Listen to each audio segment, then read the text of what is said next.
got a pretty cool custom camper trailer here fitted with our Prospector, so let's check it out.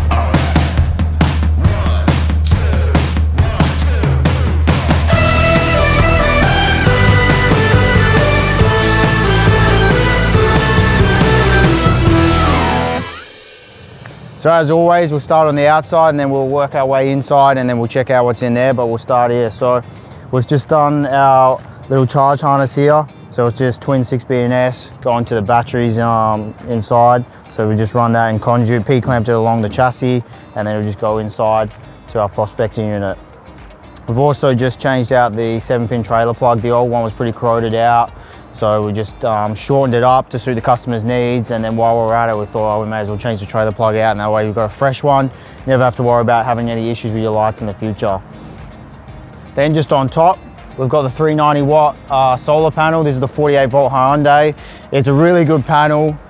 Anytime you can go higher voltage, you're always going to be far more efficient, and what it allows, obviously, a lower current draw, and when you have a lower current draw, it just allows you to use less cabling, and anytime you use less cabling, it means you use less copper strands, and the less copper strands you have, the more efficient it's going to be, because the core of each copper strand is where you actually experience your losses. So if you can reduce the amount of strands you have, i.e. the cable size, one is going to save you money, but it's also going to save you in those copper losses, so you're obviously going to be far more efficient. So that's a really good panel. So if you can ever, they're just really big, but if you can manage to fit a 48 volt Hyundai 390 watt, it's definitely the way to go because it's just far more efficient. That's everything really on the outside, so let's jump in and see what we've done in there.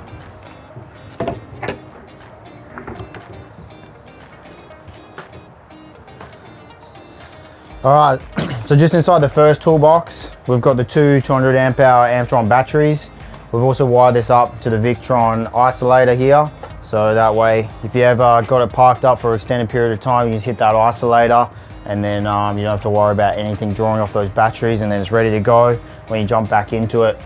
Just on the other side, you can just see the cabling over there. That's coming from the Anderson plug, so that's a charge harness.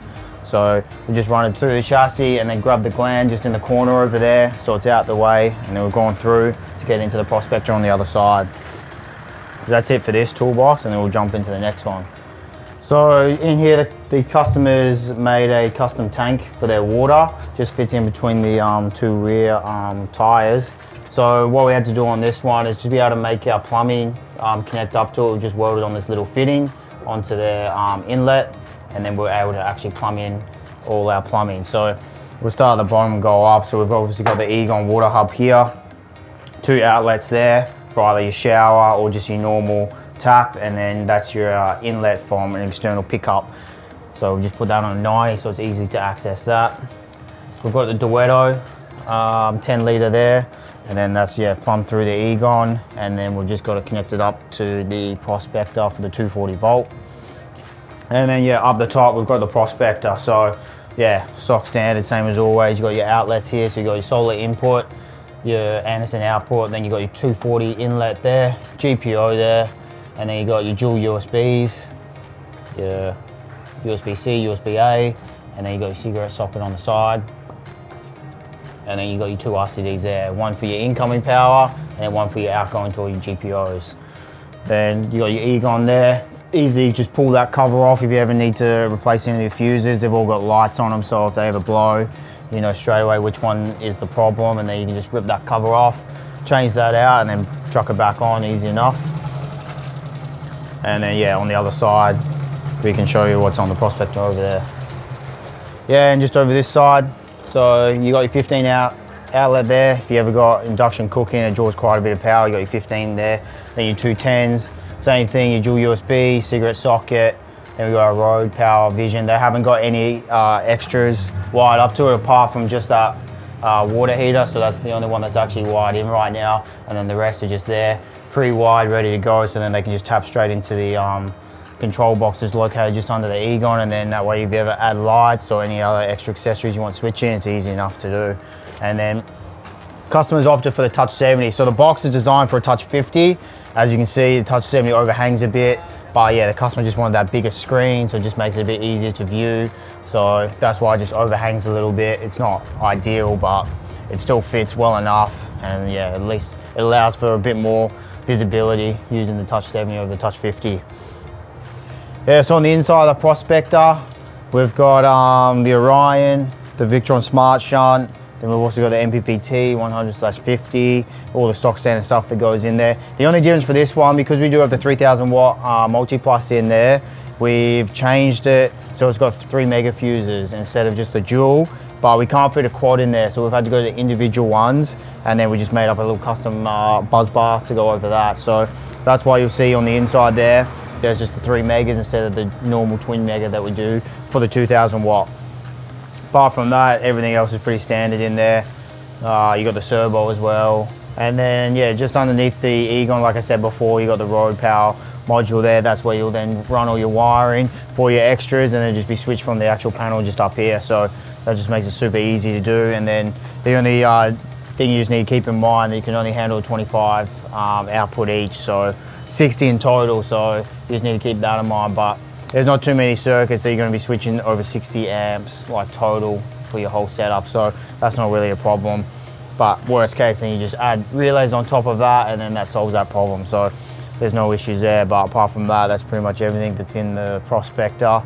And yeah, it's just nice having the cover on there. You're ready to drive anywhere, just tucks it away, you can't see it all. Bit of a shame really, because it looks good once it's off, seeing all that neat cabling, but it just finishes off a bit nice, having that red lettering. Just, I think it looks really good. So yeah, it's a pretty nice kit to have. Yeah, so that's why we've got 400 amp hours of battery power, because we've got the 3000 watt multi-plus in the Prospector. Whenever you're going to have at least 3000 watt, you want minimum 300 amp hours of battery. But the downside to that is then it would just require either one 300 amp hour battery, or you're going to go for two 150s. But the 150s aren't the most common battery, so it's better if you can try to stick with the 200s, because it's easy to add on. If you wanted to add an extra battery here, you can get a 200 amp hour pretty easily. A 150, usually a bit limited to what manufacturers will make them. So if you want a 200, it just allows you in the future, if you want more power, just add another 200, and you won't have any issues with charging in the future, because you just need to keep all the batteries the exact same capacity. Otherwise you're going to have issues with one not charging up fully while the others do. So you always want to keep them the same. So that's why, if we can, we always try to recommend going 200s, and then it just makes it easily modular, like modular, to be able to add on and add on and add on in the future if you ever needed to, because obviously there's quite a lot of space there. You could easily fit another two 200s there, and then keep going up from there if you wanted to. But 400 amp hours, the 3000 watt multi-plus, it just allows you to be able to draw quite a lot of AC power from it, but still not completely deplete your batteries. And then with that 390 watt solar panel on top, yeah, you'll be able to stay off grid for a pretty long time on this, just depending on how much current you want to draw, how much extras he's going to chuck into this thing when it comes to lighting and extra accessories. But yeah, you'd be able to stay off grid for quite some time with this setup. So it's a pretty neat little setup he's got here. So that's it for this camper trailer. It's a pretty nice little setup, this one, a bit unique, a bit different. It's got a few different doors on it. This allows for a bit more storage, so it's a pretty nice setup. But if you have something similar to this, or you're after an installation from ourselves, just contact us at info@perthpro.com.au, and we'll catch you in the next one.